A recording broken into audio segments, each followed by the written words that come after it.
My channel. आज मौसम भी बहुत ही अच्छा इस्लामाबाद का 2-3 दिन के बाद बहुत ज़्यादा गर्मी हो गई थी और आज बहुत ही अच्छी बारिश हो रही है। आप देख रहे हैं।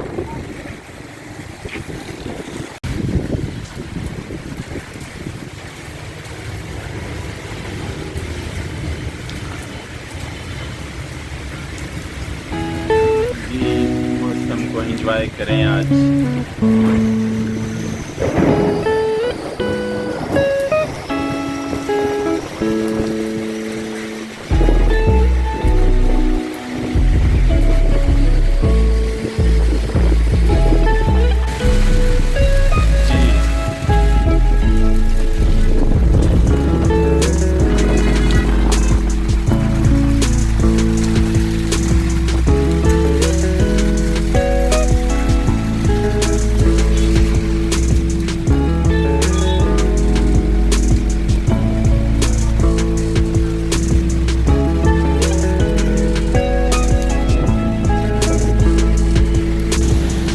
आज का मौसम दोबारा बहुत ही ज़्यादा अच्छा और मज़े का, बारिश हो रही है और आप देख रहे हैं।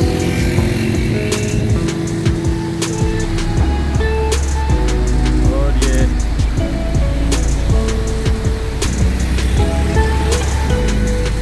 देख सकते हैं आप।